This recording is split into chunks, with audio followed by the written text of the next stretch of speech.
Boa noite. Frente Parlamentar debate segurança pública com líderes comunitários.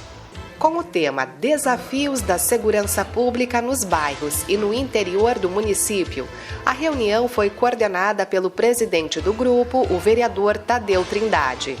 O objetivo, segundo ele, está na busca de soluções para a criminalidade através do diálogo entre os órgãos de segurança, a comunidade e o poder público. Vereadora Janaína Portela sugere criação de coordenadoria municipal dos direitos das pessoas com deficiência. O nosso município está ainda muito carente de políticas públicas e ações focadas para o atendimento a um público que merece toda a qualidade em serviços, tanto do ambiente privado como do ambiente público. Oradora do Grande Expediente destaca projeto de educação inclusiva do IFSul. Tem uma experiência muito boa voltada à questão da inclusão, né? De como eles trabalham diariamente. E aqui é importante sempre dizer para a comunidade que quando a gente debate inclusão é porque existe antes dela uma exclusão, né?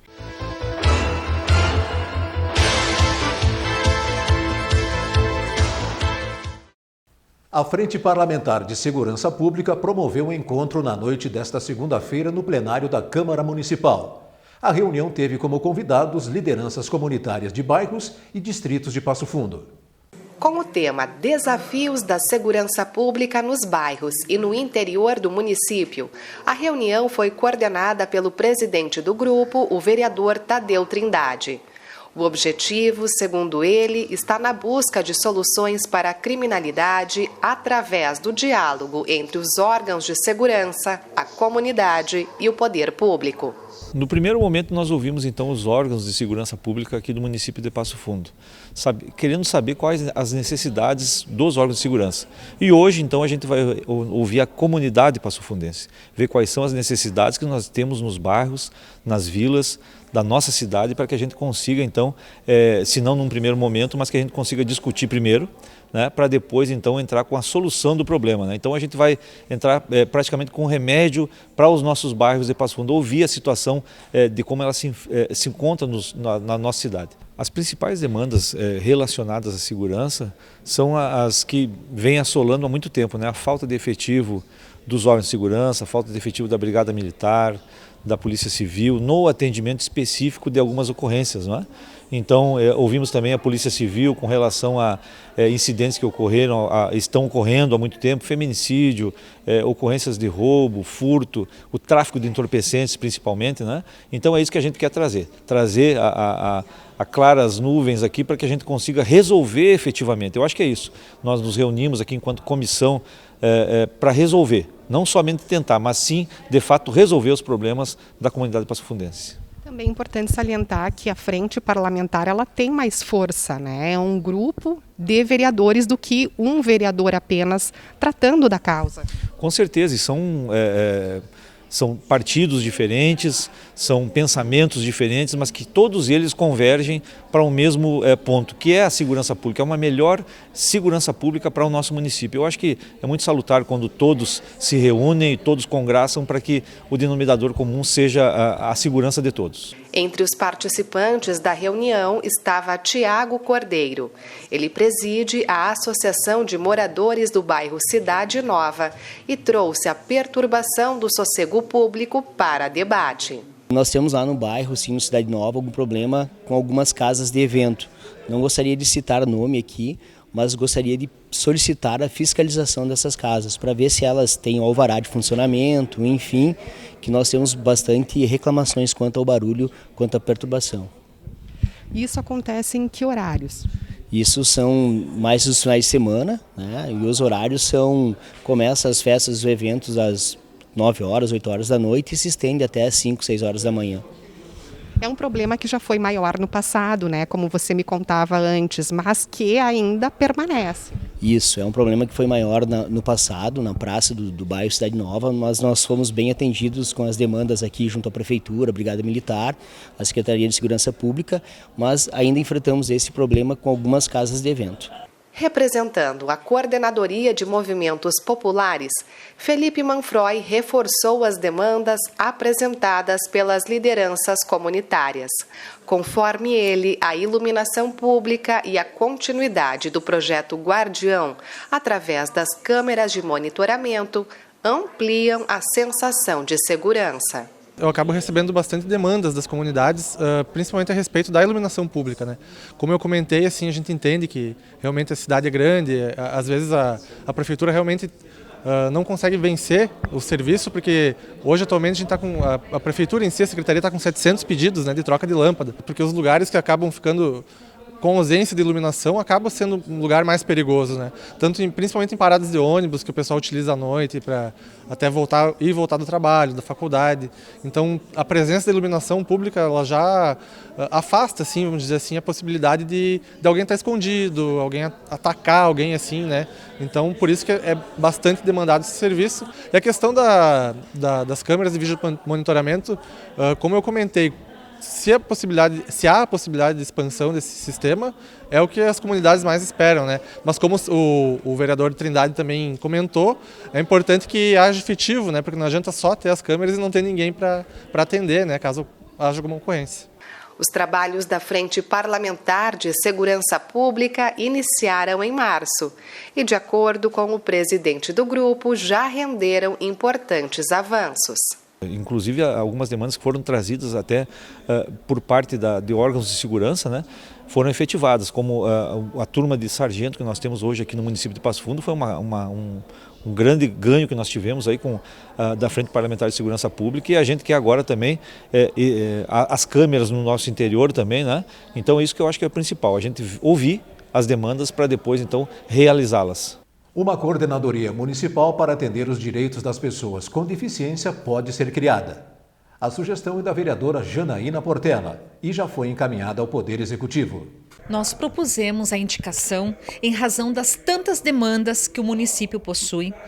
Não são poucas as mães, as entidades que têm chegado até o nosso gabinete reportando as tantas demandas, necessidades, pedidos de monitores, políticas públicas focadas para o atendimento às crianças com deficiência e jovens em fase escolar.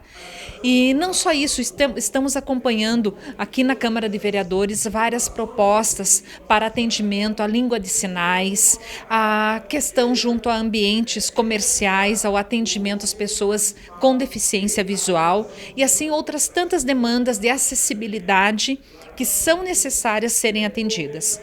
E o nosso município está ainda muito carente de políticas públicas e ações focadas para o atendimento a um público que merece toda a qualidade em serviços, tanto do ambiente privado como do ambiente público. Depois do intervalo, você vai conhecer o projeto de educação inclusiva do IFSUL.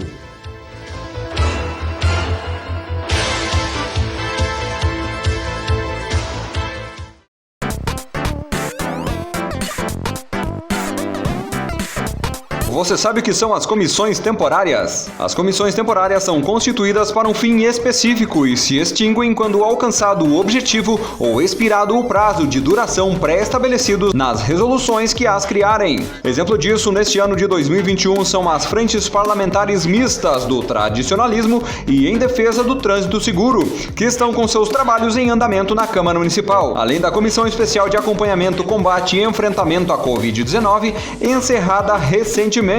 Seguindo o mesmo padrão das permanentes, cabe às comissões temporárias promover a realização de audiência pública, convocar secretários e dirigentes de órgãos da administração direta e indireta para prestar informações sobre as suas atividades, solicitar depoimentos de autoridades e cidadãos para prestar informações, receber petições, reclamações ou representações contra ato ou omissão de autoridade ou entidade pública e promover a elaboração, organização e guarda dos seus documentos. Elas devem ser constituídas assegurando tanto quanto possível a proporcionalidade de representação partidária, sendo que o presidente da Câmara não pode integrar.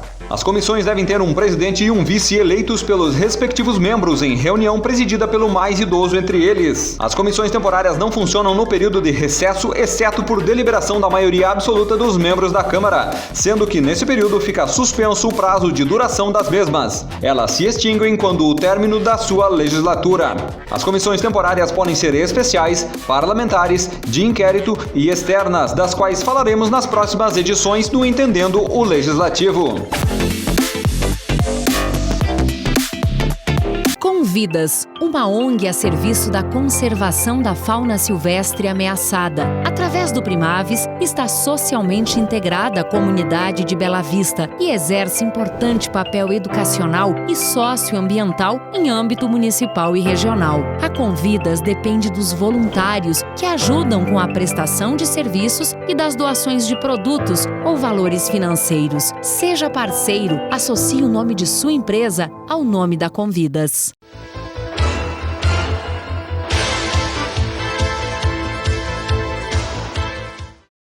O Jornal da Câmara está de volta para repercutir um dos assuntos pautados no grande expediente da vereadora Regina Costa dos Santos. Neste espaço de honra, a oradora apresentou a reportagem produzida no IFSul e destacou o projeto de educação inclusiva. Os maiores desafios em uma instituição como a escola ou em uma sociedade que não avançou no sentido da inclusão é o de repensar as suas próprias regras, o modo de atuar, suas práticas naturalmente excludentes, que consideram que as diferenças existem em alguns e não em todos. Os desafios da inclusão nos espaços educacionais, nos cursos superiores e técnicos é o tema que a vereadora Regina dos Santos traz no seu grande expediente, mostrando como exemplo o trabalho do IFSul, Instituto Federal Sul-Rio-Grandense. O Instituto, aqui o IFSul, tem uma experiência muito boa voltada à questão da inclusão, de como eles trabalham diariamente. E aqui é importante sempre dizer para a comunidade que quando a gente debate inclusão é porque existe, antes dela, uma exclusão, que a gente vai focar nos alunos, nesses jovens que têm deficiências, que têm transtornos e como que está sendo eles hoje no ensino médio, no curso superior, porque os nossos alunos, eles estão crescendo, estão chegando nessas instituições. Então, acho que é aproveitar-se da experiência que temos hoje no IFSul, que vem sendo uma boa experiência, voltado à inclusão no espaço educacional, e a gente poder aí ampliar ainda mais a nossa reflexão acerca desse importante tema que a nossa cidade precisa avançar. Nós, graças a Deus, e nós temos uma equipe muito qualificada, de servidores que podem auxiliar, que podem nos ajudar perante esse tema tão importante. Nós temos na nossa equipe da assistência estudantil, que tem psicólogos, assistente social, pedagogas, agora nós temos as psicopedagogas que chegaram, terapeutas, enfim, para atender as mais variadas demandas que aparecem. Eu, como professor, muitas vezes necessito também de ajuda, Eu sou professor de matemática, cálculo e estatística e muitas vezes chegam questões, que nós temos sempre que aprender. Então, a gente recorre sempre aos nossos servidores, que estão aqui para apoiar, para dar esse apoio, para todos os servidores que precisam e, obviamente, para o nosso foco principal, que são os estudantes. Todo o processo de inclusão, ele segue as leis federais, que são leis maiores, a LDB, a Lei Brasileira de Inclusão, que ela vai nos dar um norte, tá bem?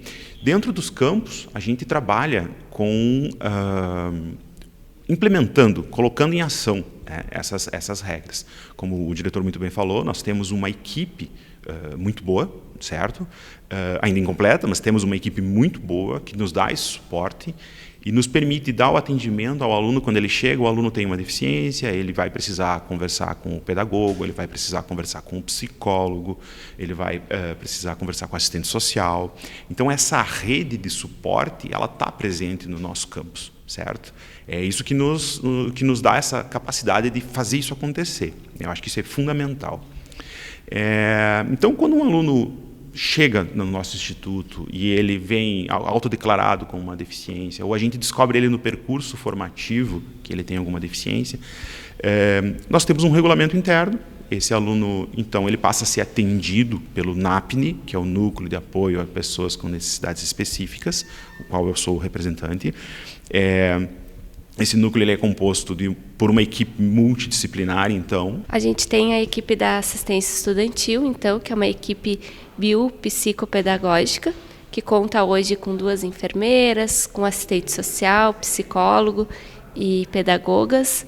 Elas atuam, então, toda a parte do acolhimento dos estudantes, a parte de acompanhamento, né, tanto junto aos familiares também, junto aos colegas, se faz todo o serviço de incluí-los, né, nas atividades do dia a dia, se faz esse acompanhamento na vida acadêmica deles, né, então essas demandas chegam de diversas formas à nossa equipe, às vezes pelos próprios estudantes, pelos coordenadores de curso, pelo NAPNE, né, a gente trabalha muito próximo ao NAPNE, e aí, diante dessas demandas, então, a gente faz todo o acolhimento e atendimento desses alunos. O IFSU faz uso da tecnologia como processo fundamental para a redução de barreiras. O aluno com deficiência visual, por exemplo, né, ele pode fazer uso de leitores de tela. Né? Os nossos alunos com deficiência visual, eles têm no computador um software instalado que lê a tela para ele.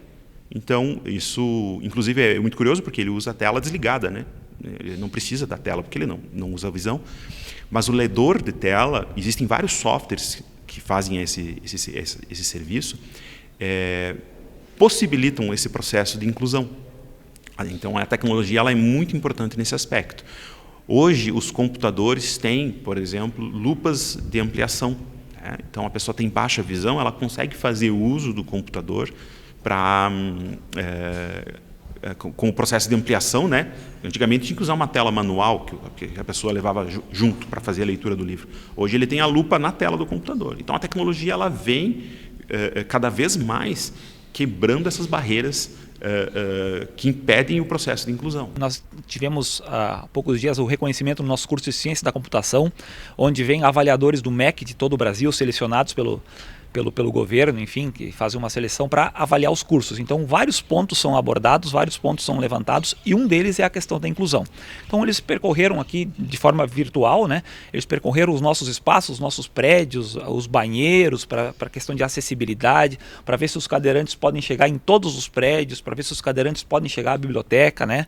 Para ver se os surdos têm tem atendimento de intérpretes, né, para ver se os nossos alunos cegos têm esse acompanhamento, se eles realmente estão incluídos no nosso instituto. Então, é com muito orgulho, né, que eu falo aqui da nossa equipe, de toda a nossa equipe de servidores que dá esse apoio, né, e que faz um trabalho belíssimo. Não é por nada que o nosso curso teve nível de excelência, né, teve nota 5, que é a nota máxima atribuída a um curso superior. Qual a duração do curso, assim, para uma pessoa que tem essas necessidades especiais? É a mesma duração dos outros ou é um pouco menor? A lei de inclusão ela é clara. O processo de inclusão de uma pessoa com necessidades específicas, ele tem tempo diferenciado. Por quê? Conforme a deficiência, essa pessoa não vai ter o mesmo tempo. Né? Ela pode precisar de mais tempo, certo? Então, nesses casos, a gente trabalha com o aluno e ele vai cursar novamente aquela disciplina. Na segunda vez que ele cursar essa disciplina, a gente faz os recortes necessários para que ele consiga superar isso. Uma coisa que é bem característica, assim, que a gente tem percebido, né, do quanto eles se sentem presentes, pertencentes à nossa instituição, né? A gente percebe assim o quanto esse acolhimento é importante em função disso, que no dia a dia, então, eles conseguem fazer essas atividades de forma bem tranquila. Eu aqui me sinto muito bem, como se estivesse em casa. Tem os colegas muito atenciosos, os professores sempre dão um auxílio bem ótimo, né? Excelente. Até teve um professor em fevereiro, eu ainda estava cursando o semestre anterior, e ele, um mês antes de terminar o semestre, já me perguntou: olha, que ideia tu estava usando para programar em Java? E daí eu vou ver se está acessível, o que está, né? E eu nem tinha as notas ainda para saber se ia passar, né? Ele já estava preocupado com isso. Então, nesse sentido, assim, é muito bom. Na locomoção aqui, sempre que eu me perco um pouco, sempre tem alguém que oferece ajuda ou, né, alguma coisa assim.